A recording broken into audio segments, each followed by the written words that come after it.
Okay. बडबड झाली, खूप फालतू बडबड झाली. नाही, आता करूया ना सुरुवात आपण. अनामिका. प्रथम आलेले सर्व ज्योतिष प्रेमींचे मी स्वागत करतो आणि त्यांचे आभार मानतो. का आभार मानतो? मला हे लेक्चर द्यायला उजळणी करावी लागली आणि काही गोष्टी मी विसरत चाललो होतो. पूर्ण विसरत होतो मी, अर्धवट विसरत होतो. परत ते माझ्या लक्षात यायला, त्याबद्दल सर्व ज्योतिष प्रेमींचे, आलेल्या सर्व ज्योतिष प्रेमींचे मी आभार व्यक्त करतो आणि व्याख्यानाला सुरुवात करतो. आता अनामिका. अंगठ्यापासून जे तिसरे बोट असते त्या बोटास अनामिका किंवा सूर्याचे बोट असे म्हणतात. याच रवी बोटावरून कला, साहित्य, प्रेम ती व्यक्ती व्यक्त करत असते. रवी बोट वाजवीपेक्षा जास्त लांब आणि मोठे असल्यास अशी व्यक्ती कला क्षेत्रात भरपूर पैसे कमवते. रवीचे बोट जर गुरुच्या बोटा एवढे लांब असल्यास आणि रवी बोटाचे पहिले पेर पातळ व लांब असल्यास ती व्यक्ती कलाप्रेमी असू शकते. तसेच यांत्रिकी साधनांमधून पैसा, कीर्ती, यश मिळण्याची महत्वाकांक्षा बाळगून असते.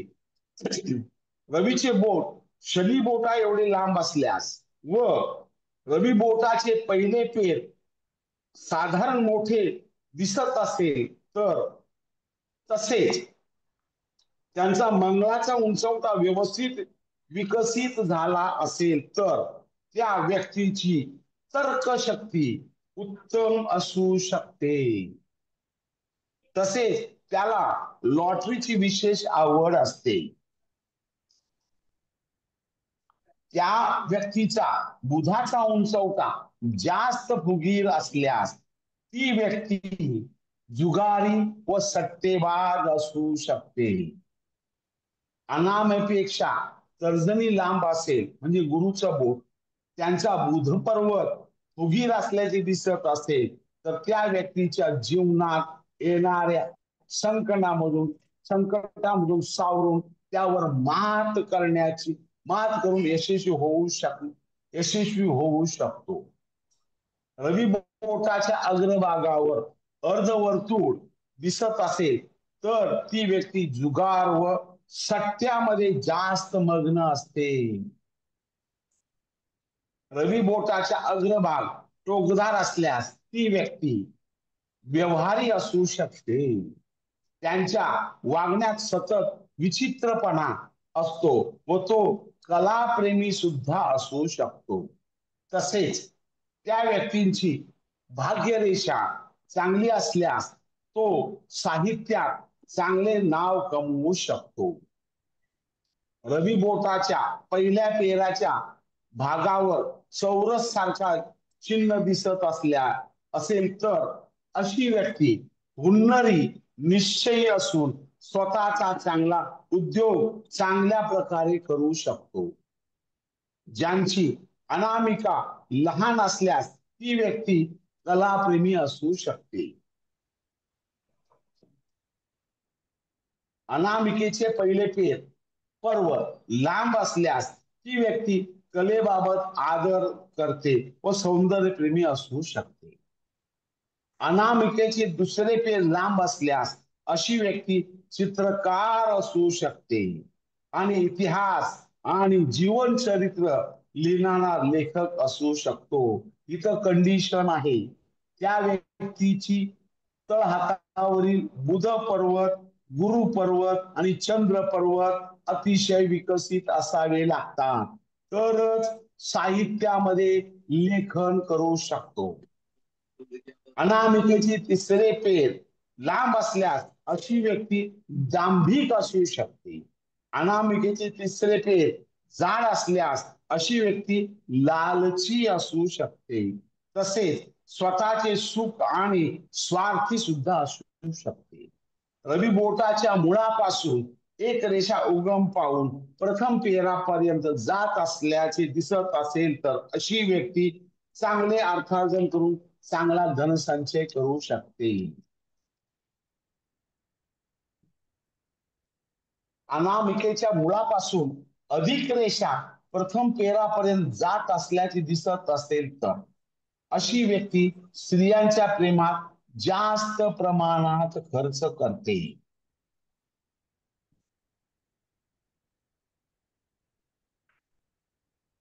अनामिकेच्या तिसऱ्या सांध्यामधून रेषा निघून उंचवट्याच्या मुळात जात असल्याचे निदर्शनास येत असेल तर अशी व्यक्ती मधुर भाषी व मार्मिक असू शकते. अनामिकेच्या तिसऱ्या पर्वाच्या सांध्यावर अर्धचंद्राचे चिन्ह दिसत असेल तर अशी व्यक्ती दुर्दैवी असू शकते. अनामिकेवर वाकडी तिरकी रेषा दिसत असल्यास त्यांच्या तोंडासमोर आलेला घास निघून जातो, त्यामुळे त्याला त्याच्या कामात अपयश येते.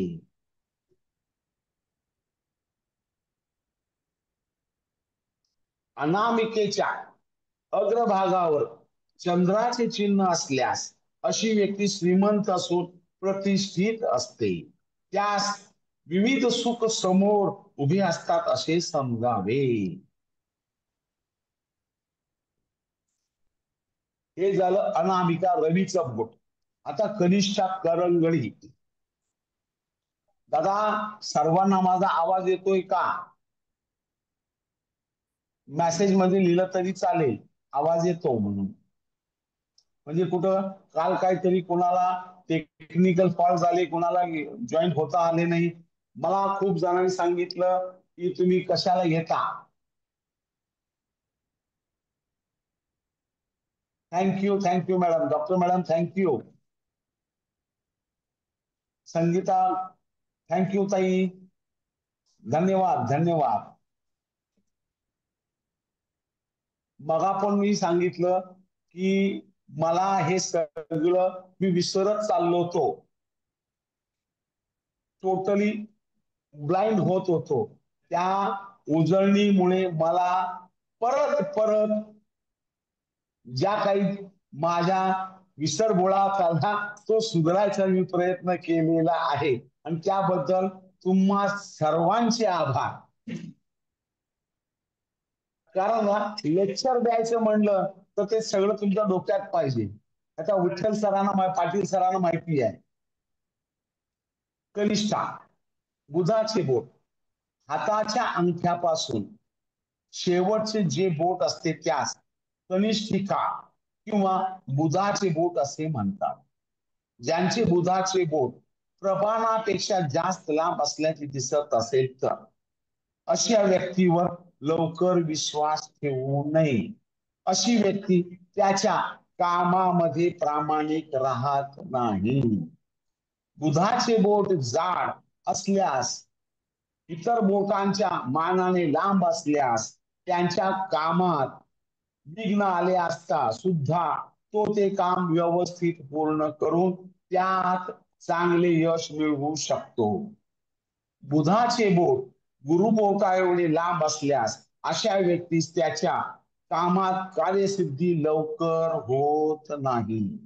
तसेच अशी व्यक्ती दुसऱ्या व्यक्तीवर आपला प्रभाव पाडू शकत नाही. ज्यांचे बुधाचे बोट शनी बोटा एवढे लांब असल्यास अशी व्यक्ती त्याच्या कार्यात येणारे विघ्न समर्थपणे पार पाडून त्याचे कार्य पूर्णत्वाकडे नेतो व त्यात त्याला यश मिळते. ज्यांचे बुधाचे बोट रवी बोटा एवढे लांब दिसत असेल तर अशी व्यक्ती वेद ध्यायनी असू शकते, पण एखादे अशुभ चिन्ह दिसत असेल तर अशी व्यक्ती ढोंगी सुद्धा व फसवणारी सुद्धा असू शकते. ज्यांच्या बुधाचे बोट टोकदार दिसत असेल तर अशी व्यक्ती इतरांना फसवणारी असू शकते. हेच बोट टोकदार दिसत असून अग्रभाग सौरस सारखा दिसत असल्यास अशी व्यक्ती उत्तम हाडाचा शिक्षक असू शकतो. ज्यांचे बुधाचे बोट अग्रभाग, ज्यांच्या बुधाच्या बोटाचे अग्रभाग सप्ते असल्याचे दिसत असेल तर अशी व्यक्ती शिल्पकार असू शकते. ज्यांचे बुधाचे बोट गोलाकार असून पातळ व चपटे असल्यास अशी व्यक्ती स्वतःचा व्यवसाय चांगल्या सांभाळून त्यात चांगले यश मिळवू शकते. बुधाचे बोट वाकडे तिकडे दिसत असता अशी व्यक्ती खूप स्वार्थी असू शकते. ज्या व्यक्तींच्या बुधा पर्वतावरून एखादी रेषा निघून दुसऱ्या पर्वावरून प्रथम पर्वावर जात असल्याचे दिसत असेल तर ती व्यक्ती त्याने घेतलेल्या प्रत्येक कार्यात यश मिळवते व तो व्यक्ती त्याच्या आयुष्यात चांगला धनवान होऊ शकतो.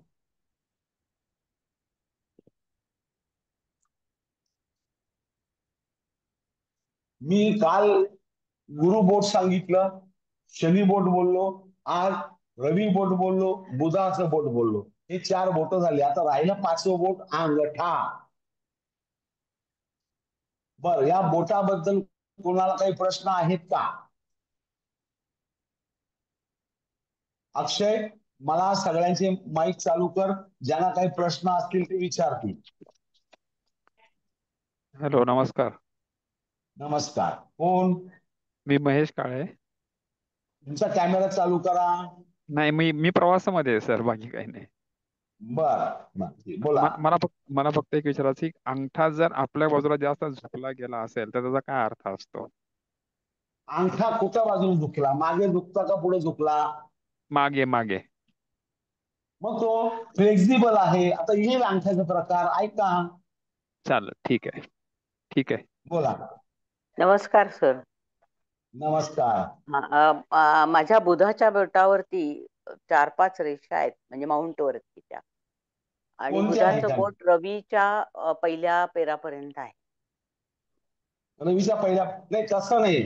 तुम्ही असं सांगितल्यानंतर नाही, ते प्रत्यक्ष बुधाचं बोट कसं आहे?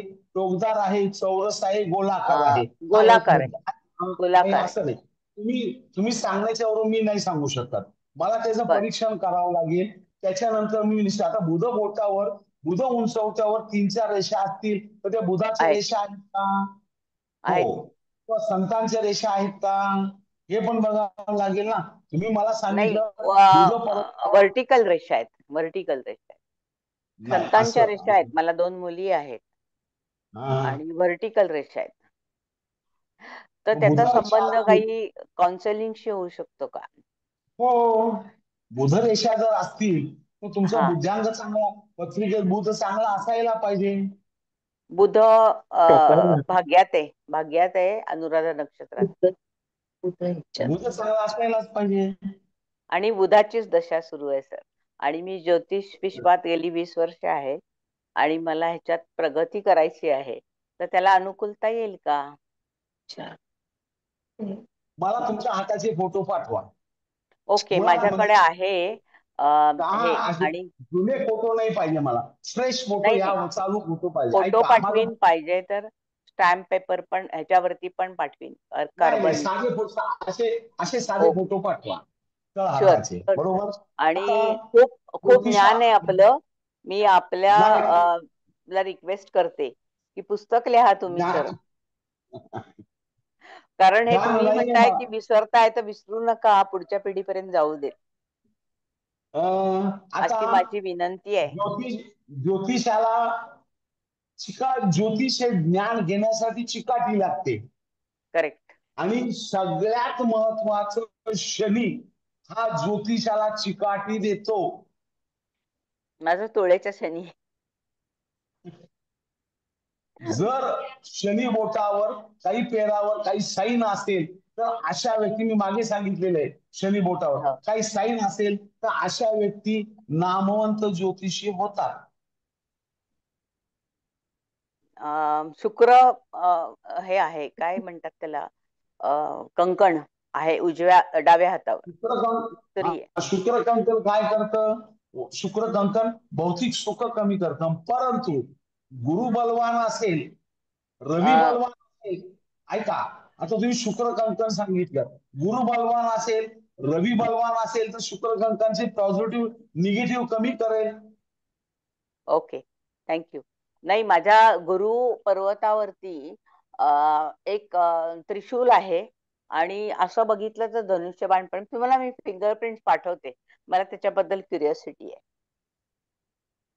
बघून धनुष्यबाण सांगेल. पण आहे आणि त्रिशूल पण आहे. धनुष्यबाण आणि कशाचं प्रतीक आहे? साधारण हेडलाईन जी आहे ना त्याच्यावरनं बनलेला आहे तो. हेडलाईन गुरु पर्वतापर्यंत पोहोचलेली आहे आणि तिथे थोडस धनुष्य बाणासारखं चित्र आहे. मी तुम्हाला दाखवा ना समोर. फिंगरप्रिंट्स पाठवते. समोर हात पण दाखवा ना. पाहिजे तर दाखवते बघा, पण आता ते बघा कसं दिसतंय. हे उजवा हात आहे. नाही.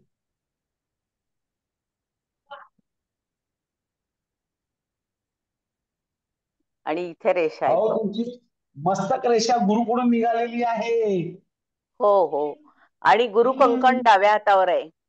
आहे गुरु मस्तक रेषा. तुमचा हा उजवा हात आहे, हा हा गुरु डावा हात मस्तक रेषा बघा. गुरु. आता तुम्ही स्पष्ट दिसत नाहीये, पण रेषा मला ती मस्तक रेषा स्पष्ट दिसली. हा. आणि आयुष्य रेषा आणि मस्तक रेषा जोडलेल्या नाहीयेत, पण त्याला 3 फाटे फुटलेत. असू दे ना, आयुष्य रेषा आणि मस्तक. मस्तक रेषा जोडलेल्या नाही, त्याचा अर्थ असा की तुम्ही स्वतंत्र बाणा व्यक्त करता. हो. है. दुसऱ्याच्या दुसऱ्याच्या सल्ल्याने चालत नाही तुम्ही. हो सर. विचार करते, म्हणजे कन्या रास पण आहे ना, त्यामुळे विचार करणारच. मी फक्त माझा हात दाखवते, पण मी तुम्हाला फिंगरप्रिंट्स पाठवते. मला तुमचे विचार खूप आवडतात आणि खूप डीप स्टडी आहे आपला सर. तुम्ही जरूर पुस्तक लिहा, नवीन पिढीला फायदा होईल असं मला वाटतं. तुम्ही म्हणला की मी काही गोष्टी विसरतोय, तर विसरू नका. बरोबर आहे ना. पास आता इट ओव्हर प्लीज. आता 68 वर्षाचं वय आहे. आता काय काय लक्षात ठेवायचं? तर मी 71 वर्षाची आहे. त्यामुळे मलाही लक्षात ठेवणं काही गोष्टी अवघड जातं, पण मला तुमचं तळमळ जाणवते. तर तुम्हाला 100 गाठायचे आहे. तुम्ही 68 आणि 70 काय म्हणत बसू नका, कळलं काही का? नका करू. आणि तुम्ही पुस्तक लिहा सर, खूप ज्ञान आहे आपल्याकडे. आणि हे ज्ञान परदेशातले लोक पुस्तक रूपाने प्रसिद्ध करतात, तर तुम्ही पण तर अजून एक डॉक्टर मॅडम, मी तुम्हाला स्पष्ट शब्दात सांगतो. आता अभिलाष आहे इथे. मी 5 केसेस ज्यांना 7 वर्ष झाली विवाहाला, 8 वर्ष झाली, मी त्यांचे नंबर सुद्धा देईल तुम्हाला, नाव बर. देईल. संचित असतं जे आताच त्यांना संतान झालेले आहे. ओके. मग त्याच्यासाठी मी काय करतो, थोडं डीप स्टडी करतो. बाबा का झालं, का हो. होत नाही. मला आजपर्यंत मी एवढं सांग, माझं एक इच्छा आहे, त्याला ते मिळतं. एखादा 10 लाखाच्या गाडीतून फिरतो, त्याला 10 लाखाची गाडी मिळते. अरे मग लेखा तुला का नाही मिळत? तू त्या दृष्टिकोनातून प्रयत्न कर, मेहनत कर, कष्ट कर. अगदी. सॉरी, माझा माईक ऑफ आहे. अगदी बरोबर आहे की कर्म पण महत्वाचं आहे. तुमच्याकडे कॅपॅसिटी असेल तर मार्गदर्शन तुम्ही मग हे दिलं कर्म आणि करत असताना, हा, कर्म नंतर करत प्रगती कर्म होते. करत असता कर्म करत असताना तुमची एनर्जी डाऊन होते. मग ती एनर्जी बॅलन्स करण्यासाठी उपासना करायची असते. बर, चांगला विचार आहे. हा, गुड. Thank you sir. बोला. Okay okay okay doctor madam. हा अभिलाष आलेला आहे. बोला, अजून काय प्रश्न आहेत? मी काही प्रश्न पाठवलेत तुमच्याकडे चॅट वरती, ते तुम्ही नंतर वेळ झाला तर बघा. जरूर जरूर जरूर बघेल. सर एक प्रश्न विचारू का? नाही नाही, 10 विचारा प्रश्न. सर एक प्रश्न मला असं विचार एका एका एका प्रश्नाने मला समाधान होत नाही. बरं, आपल्या जो अजून एक सांगतो. माझ्या समोर जातक जर आला, त्या जातकाच्या समाधानासाठी मी हात बघत नाही. माझं समाधान झालं पाहिजे तेव्हा मी त्याचा हात सोडतो. अगदी बरोबर आहे. तर माझा त्याच्या प्रश्न सर असा होता. समाधानासाठी नाही. सर त्याच्या माझा प्रश्न समाधानाने नाही. सर माझा प्रश्न असा होता की स्त्रियांच्या बाबतीमध्ये उजवा हात बघायचा की डावा हात बघायचा? कोणी आज स्त्रिया खांद्या खांद्यावरून काम करतात, पण तुम्ही त्याच्यामध्ये चेंजेस का करता? दोन्ही बघा. दोन्ही बघ. पण मग त्यांच्या बाबतीमध्ये सुद्धा डावा हात हा पूर्वसंचित आणि हो, उजवा हात 101%, त्या हातात. 101%. आणि अंगठा जो असतो त्याला कुठल्या याचा बोट म्हणतात? अंगठा शुक्राच्या अंमलाखाली येतो. पण शुक्राचा पर्वत सर खाली आहे आणि मग त्याच्यावरती परत असं ना, अंगठ्याच्या अंगठ्याचं तिसरं पेर शुक्राच्या उंचवट्यात बसलेला असतो. पहिला हो. पेर आहे. आता अंगठा येईल, आता सांग, वाचतो तुम्हाला. आणि ऊर्ध्व मंगळ आणि हा दुसरा मंगळ असं म्हणतो आपण, खालचा मंगळ. हो, हा तर पहिला मंगळ, दुसरा मंगळ. हा, तर ऊर्ध्व मंगळ म्हणजे पहिला मंगळ ना? हो. आता ते मंगळाचे गुणधर्म वेगवेगळे आहेत. ज्या वेळेला मी पर्वताची गुणधर्म सांगेन तेव्हा मी तुम्हाला ते सांगेन. बर, धन्यवाद सर. मला प्रश्न ओके. विचारायचा, कसं विचार मी काढू अनम्यूट ऑलरेडी केलं तुम्ही अंगठा. आता तुमच्या प्रश्नाचं उत्तर हॅलो आता सर. सांगतोय. हा, मला एक आता सर. एक थोडं थांबा, थोडं थांबा. अंगठा, बर, ठीक आहे, ठीक. प्रत्येक व्यक्तीच्या जीवनात अंगठ्याचे महत्व खूप मोठे आहे. अंगठा हा व्यक्तीस दिलेले आवाज, माईक बंद करा. You should be stop your mike. Akshay, mike बंद कर. प्रत्येक व्यक्तीच्या जीवनात अंगठ्याचे महत्व खूप मोठे आहे. अंगठा हा व्यक्तीस प्रकृतीने दिलेला एक वरदान आहे. हाताच्या चारी बोटे पेक्षा अंगठ्यास स्वतंत्र बलवान असा आहे. हाताच्या चारी बोटापेक्षा अंगठ्याचे महत्व अधिक आहे. मेसेज कसा टाकायचा मेसेज? मॅडम, अक्षय बंद करे माईक. प्रत्येकाच्या हाताची ठेवण व त्यावरील रेषा जशा वेगवेगळ्या असतात तशाच प्रकारचा अंगठा हा प्रत्येकाचा वेगळा असू शकतो. हातावरील अंगठ्याचे 3 पर्व सांधे असतात. पहिल्या पर्वावरून त्या सत्वगुणाचा बोध होतो. त्याचबरोबर त्याची इच्छाशक्ती संबंध दिसून येतो. दुसऱ्या पर्वावरून रजोगुणाचे विश्लेषण करता येते व त्या दुसऱ्या पर्वावरून त्या व्यक्तीची तर्कशक्ती, आकलन शक्ती यासारख्या गोष्टींचा विचार केला जातो. तिसरे पर्व तमोगुणी आहे, तमोगुणी दर्शवतो. त्याचबरोबर सत्याचे संबंध, काम प्रवृत्ती, माया, प्रेम, वासना, संबंध यासारख्या गोष्टी दिसून येतात. प्रत्येक व्यक्तीचा अंगठा हा वेगवेगळा असतोच. त्याप्रमाणे अंगठ्याचे विविध प्रकार आहेत, ते बघू आपण. सरळ ताठ अंगठा. अंगठ्याच्या प्रथम भागावर बोट ठेवून त्या अंगठ्यास मागे वळवण्याचा प्रयत्न केला असता तो अंगठा मागे वळत नाही, त्यास सरळ ताठ अंगठा असे म्हणतात. अशा प्रकारची व्यक्ती त्याच्या जीवनात हट्टी व जिद्दी असू शकते. एखाद्या कामामध्ये ती व्यक्ती नाही असे म्हटल्यास परत ती व्यक्ती होय म्हणत नाही. अशा प्रकारची व्यक्ती स्वतःच्या व्यवहारात पक्की असल्याने त्याची फसवणूक होत नाही. पैसा मिळवण्यासाठी सतत तो प्रयत्नवादी असून तो त्याच्या कामामध्ये व्यग्र असतो. त्यामुळे तो लोभी सुद्धा असतो. अशा प्रकारची व्यक्ती प्रत्येक गोष्ट मोजून मापून बघत असतो. अशा व्यक्ती श्रीमंत झाला तरी अवांतर खर्च करत नाही. त्यास पुष्कळ धन मिळून सुद्धा अशी व्यक्ती त्याच्या आयुष्यात शेवटी एकाएकी जीवन जगत असते. मागे वळणारा अंगठा. आता तुम्ही कोणी मला विचारलं ना, मागे वळणारा अंगठा म्हणजे अंगठ्यावर दाब दिला असता सहज मागे जातो, तो मागे वळणारा अंगठा. अंगठ्याच्या प्रथम भागावर बोट ठेवून त्या अंगठ्यावर हलका दाब दिला असता ते सहज मागे जाते त्यास मागे वळणारा अंगठा असे म्हणतात.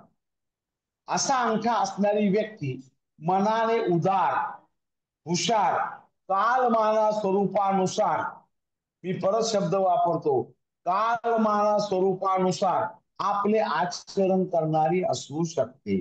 अशी व्यक्ती कधीही हे भरवशाचे साहस करत नाही.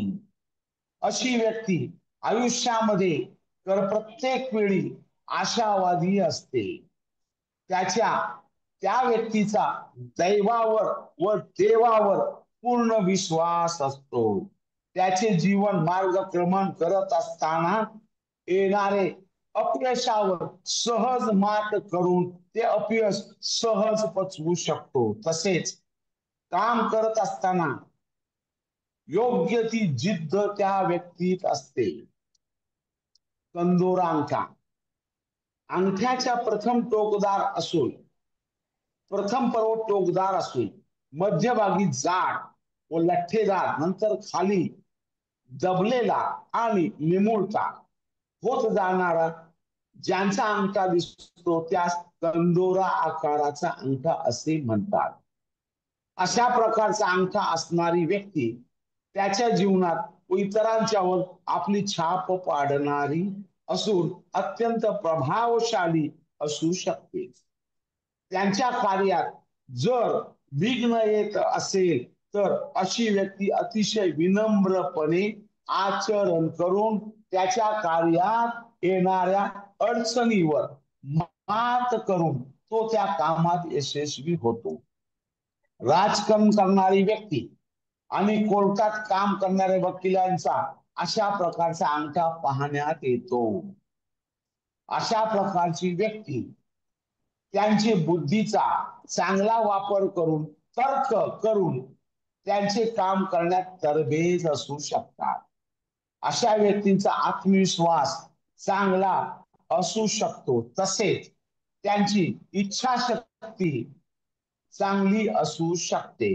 त्यांनी घेतलेले काम पूर्ण करण्यासाठी जिद्दीने ते पूर्ण करतो. गदेच्या आकाराचा अंगठा अंगठ्याच्या पहिल्या पेरापासून लहान दिसत असला तरी तो वरून बघितला असता तो मोठा दिसतो.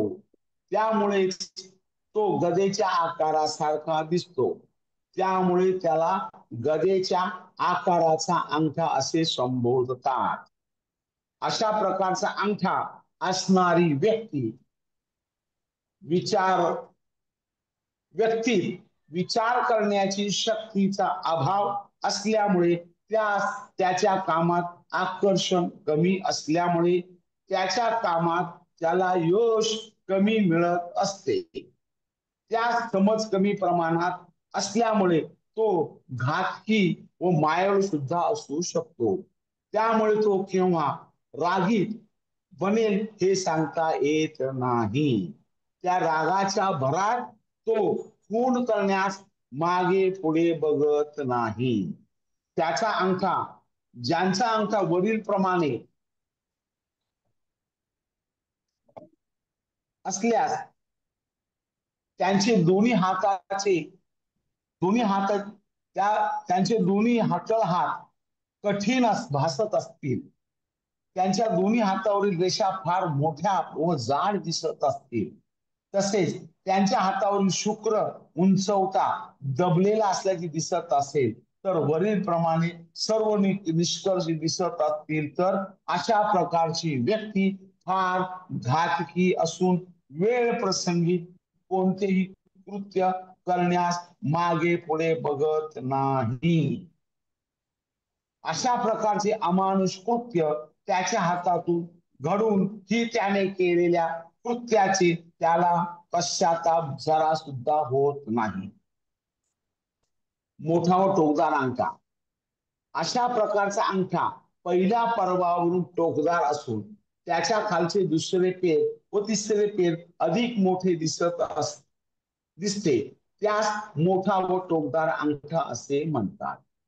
अशा प्रकारचा अंगठा वरून टोकदार असून तो खाली मोठा होत जातो अशा प्रकारचा अंगठा असणारी व्यक्ती वैचारिक पातळी अशा प्रकारच्या अंगठा असणाऱ्या व्यक्तीची वैचारिक पातळी अतिशय चांगली असते. कमी वेळात भरपूर चांगल्या गोष्टी समजून घेऊन त्या कामात यशस्वी होण्यासाठी कोणता निर्णय घेईल हे सांगू शकत नाही. अशा व्यक्तींची इच्छाशक्ती अतिशय प्रबळ असू शकते. ते ध्येय गाठण्यासाठी वाटेल त्या प्रसंगातून अचल राहून घेतलेल्या कामामध्ये ते यशस्वी होतात. तसेच ते कठीण प्रसंगातून सही सलामत राहतात. त्यांनी घेतलेल्या निर्णयावर ते ठाम राहतात. त्यांच्या बुद्धीची आकलन शक्ती अतिशय तीव्र असते. असे 5 प्रकार अंगठ्याचे आहेत. आता तुम्हाला सर्वांना प्रश्न पडला असेल, मी विविध पुस्तकं वाचून त्या पुस्तकातले थोडं घेतलं, त्या पुस्तकातलं थोडं घेतलं, असं करत करत मी स्वतःच्या भाषेत नोट्स काढले. की भाषा अशुद्ध आहे, पुस्तकी भाषा नाही आहे. मगाशी मॅडम म्हणे तुम्ही पुस्तक लिहा, त्यासाठी ते शुद्ध पुस्तक एखाद्या व्याकरणवाल्याकडे घेऊन मला द्यावं लागेल.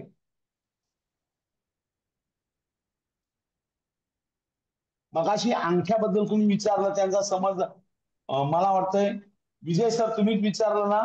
अक्षय माईक चालू कर. होय सर, होय सर. समजलं का? सर मला प्रश्न असा होता की मध्येच माझा माईक बंद पडलेला होता, म्हणजे तुमच्याकडनं येणारा आवाज मला पूर्ण बंद झाला होता, म्हणून मला लिव्ह करून परत एकदा जॉईन करावं लागलं. त्यामुळे माझं बरंचसं बोला. त्यातलं बुडलं ते. सांगतो. मागे वळणारा अंगठा तुमचा प्रश्न होता. अंगठा मागे वळत असेल तर अंगठ्याच्या प्रथम भागावर बोट ठेवून त्या अंगठ्यावर हलका दाब दिला असता तो सहज मागे जातो. त्यास मागे वळणारा अंगठा असे म्हणतात. असा अंगठा असणारी व्यक्ती मनाने उदार, हुशार व कालमाना स्वरूपानुसार आपले आचरण करणारी असते. म्हणजे जसा हवाचा झोका येईल त्या बाजूला जाणार, नुकसान आपलं काय करून घेणार नाही. अशी व्यक्ती कधीही बेभरवशाचे साहस करत नाही. अशी व्यक्ती त्याच्या जीवनामध्ये आशावादी असते. तो प्रत्येक वेळेला आशावादी, मी याच्यात मला मिळणार आहे आशा असते आणि त्या आशेच्या बळावर तो जगत असतो. त्या व्यक्तीचा दैवावर व देवावर पूर्ण विश्वास असतो. त्याचे जीवन आयुष्य मार्गक्रमण करत असताना येणाऱ्या अपयशावर सहज मात करून ते अपयश पचवण्याची ताकद तो मिळवतो. तसेच काम करत असताना योग्य जिद्द बाळगून तो कार्य करत असतो. समजलं सर.